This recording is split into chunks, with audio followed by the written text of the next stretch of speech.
राधे कृष्णा दोस्तों। आज की कहानी अहंकार और ईर्ष्या। गंगा नदी गौमुख से निकलकर उत्तरांचल में कुछ दूर तक जाह्नवी के नाम से भी जानी जाती है। उस जाह्नवी नदी के किनारे एक महर्षि का गुरुकुल था, जहाँ धर्म और अस्त्र शस्त्र चलाने की शिक्षा दी जाती थी।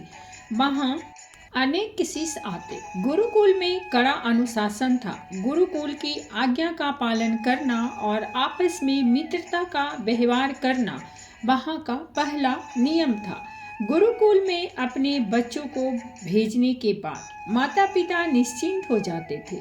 उन्हें गुरु पर विश्वास था कि वे बच्चों को अच्छी शिक्षा और अच्छे संस्कार देंगे। उसी गुरुकुल में विभूति, दक्षेश, सुभाष और नवीन भी शिक्षा ग्रहण करते थे। विभूति और दक्षेश बहुत बुद्धिमान थे। हर विद्या सबसे पहले सीख लेते। बस एक ही कमी थी कि दोनों बहुत ईर्ष्यालु थे। किसी और की प्रशंसा न कर सकते थे, न सुन सकते थे। इसके विपरीत सुभाष और नवीन साधारण बुद्धि के थे, पर सबसे मित्रता का व्यवहार करते, सबके गुणों का सम्मान करते। सुभाष और नवीन ने अपने साथियों को समझाने का बहुत प्रयास किया, पर सब व्यर्थ। महर्षि को भी बहुत चिंता थी कि उन्हें कैसे सुधारा जाए। वे दोनों बालकों में अहंकार और ईर्ष्या की भावना को खत्म करना चाहते थे, पर उचित अवसर नहीं मिल रहा था। जाह्नवी नदी के दूसरे किनारे पर एक बस्ती थी, जहाँ एक जमींदार थे, जिनकी शिक्षा दीक्षा इसी गुरुकुल में हुई थी। उन्हीं दिनों वे गंगोत्री, यमुनोत्री, केदारनाथ और बद्रीनाथ, जिन्हें उत्तरांचल के 4 धाम कहा जाता है, की यात्रा करके लौटे।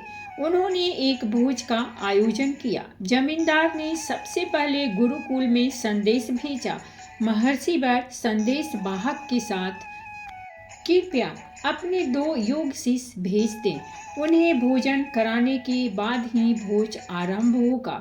साथ ही मैं उनकी योग्यता के लिए उन्हें सम्मानित भी करना चाहता हूँ।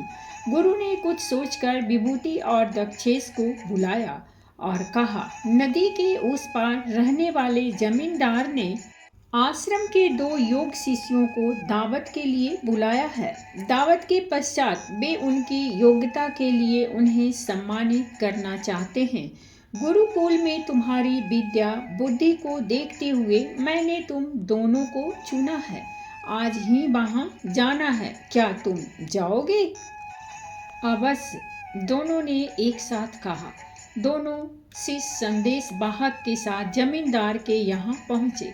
भोजन की सुगंध वातावरण में फैली थी। जमींदार ने उनका स्वागत करते हुए कहा, भोजन तैयार है। आप दोनों दूर से आए हैं, पास ही कुआं है, वहां जाकर हाथ पैर धो लें, फिर आसन ग्रहण करें। इसीलिए कुएं का चबूतरा छोटा है, एक समय में एक ही व्यक्ति खड़ा हो पाएगा। अतः आप में से पहले एक जाए, फिर दूसरा। विभूति झटपट उठा और कुएं की ओर चला गया। दक्षेश वहीं बैठा रहा। जमींदार ने दक्षेश से पूछा, जो कुएं की ओर गए हैं, सुना है वे गुरुकुल के शिष्यों में सबसे सर्वश्रेष्ठ हैं और बहुत बड़े विद्वान हैं। विद्वान? किसने कहा आपसे कि वह विद्वान है? अरे वह तो खच्चर है, पूरा खच्चर। दक्षेश क्रोध से बोला। यह सुनकर जमींदार ने कुछ नहीं कहा। थोड़ी देर बाद दोनों शिष्यों को भोजन के लिए बुलवाया गया। जब वे खाने के लिए बैठे तो उनके सामने जानवरों का भोजन, भूसा, हरी घास और चने का दाना परोसा गया। उसे देखते ही दोनों क्रोध से उबल पड़े। आपने हमें क्या जानवर समझ रखा है, जो खाने के लिए घास भूसा दिया है? चिल्लाते हुए दोनों शिष्य क्रोध से पैर पटकते तेजी से वहां से बाहर निकल पड़े। वे लगभग दौड़ते हुए गुरुकुल पहुंचे और सारी घटना महर्षि को बताई। अभी बात पूरी भी नहीं हुई थी कि पीछे से जमींदार का संदेश वाहक हाँफता हुआ पहुंचा। उसने महर्षि से क्षमा मांगते हुए कहा, गुरुवर क्षमा करें, कहीं कुछ समझने में भूल हो गई। जमींदार स्वयं आते, पर हवेली मेहमानों से भरी है, इसीलिए नहीं आ पाए। आप शिष्यों को पुनः भेज दें, मैं उन्हें लेने आया हूँ। बिना शिष्यों को भोजन कराए अन्य मेहमानों को भोजन नहीं परोसा जाएगा। महर्षि ने इस बार दूसरे दो शिष्यों सुहास और नवीन को संदेश वाहक के साथ भेजा। वे दोनों जमींदार के यहाँ पहुँचे तो जमींदार ने उनसे भी बारी बारी कुएं पर जाकर हाथ पैर धोने के लिए कहा।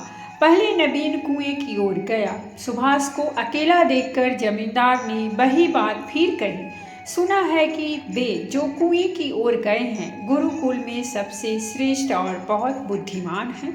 सुभाष ने कहा, आपने ठीक सुना है, गुरुकुल में रहकर गुरुवर से हमें रोज अच्छी अच्छी बातें सीखने को मिलती हैं। जमींदार ने फिर पूछा, आपने यह नहीं बताया कि आप दोनों में श्रेष्ठ कौन है? श्रेष्ठ तो नवीन है, सुभाष ने बेहिचक कहा। और आप? जमींदार ने पुनः पूछा। मैं तो उसके सामने कुछ भी नहीं हूँ, सुभाष ने उत्तर दिया। तभी नवीन लौटा और सुभाष कुएं की ओर गया। जमींदार ने वही प्रश्न नवीन से किया। नवीन ने उत्तर दिया, सुभाष तो सूर्य है, मैं तो उसकी विद्वता के सामने एक दीपक भर हूँ। जमींदार उनके उत्तर से संतुष्ट हुए और दोनों को यथोचित सत्कार किया। दक्षिणा में उन्हें 5-5 गायें पुरस्कार स्वरूप चांदी की खड़ाऊं भेंट की। वे दोनों जब गुरुकुल लौटे तो बहुत प्रसन्न थे। यह देखकर विभूति और दक्षेश का क्रोध और बढ़ गया। वे महर्षि के पास पहुँचे और कहा, हम दोनों आपके इन शिष्यों से अधिक बुद्धिमान हैं, फिर भी हम अपमानित हुए। आप सब जानकर भी चुप हैं और नवीन एवं सुभाष की प्रशंसा कर रहे हैं। गुरु महर्षि ने उत्तर दिया, यह तो जमींदार ही बता सकते हैं, तो आप चलकर उनसे पूछते क्यों नहीं? दक्षेश ने हठ किया। महर्षि अनमने से चारों शिष्यों को साथ लेकर चल पड़े। जमींदार ने दौड़कर गुरु की आगवानी की और चारों शिष्यों को आसन दिया। महर्षि ने आने का कारण बताते हुए कहा, बस आपने शिष्यों के साथ भेदभाव क्यों किया? दक्षेश और विभूति का कहना है कि उनका अपमान हुआ है। आपको इसका उचित कारण बताना ही होगा, अन्यथा। जमींदार ने गंभीर स्वर में कहा, महर्षि, मैंने आपसे 2 योग विद्वान भेजने का आग्रह किया था, पर आपने मेरे यहाँ बैल और खच्चर भेज दिए। जब मैंने आपके पहले भेजे हुए शिष्यों से प्रश्न पूछा तो इन्होंने एक दूसरे का यही परिचय दिया, अतः मैंने दोनों के लिए जानवरों वाले प्रिय भोजन परोसे। मुझसे कोई भूल हो गई हो तो मैं क्षमा मांगता हूँ।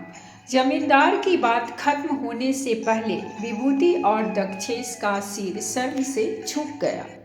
उन्हें अपनी भूल महसूस हुई। उन्होंने जमींदार से क्षमा मांगी। तब गुरु महर्षि ने कहा, अहंकार और ईर्ष्या के कारण तुम दोनों में प्रेम नहीं है, पारस्परिक सद्भाव नहीं है, इसी कारण तुम दोनों योग्य होकर भी अयोग्य सिद्ध हुए और सभा में अपमानित हुए।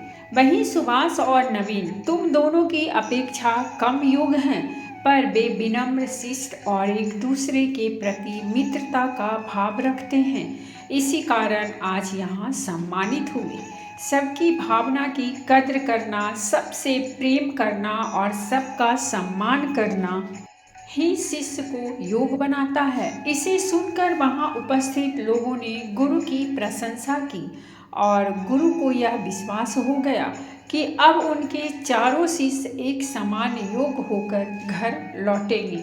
तो दोस्तों, ये थी हमारी आज की कहानी, और अगर कहानी अच्छी लगी हो तो प्लीज़ हमारे चैनल को सब्सक्राइब कीजिए, वीडियो को लाइक और शेयर जरूर कीजिए।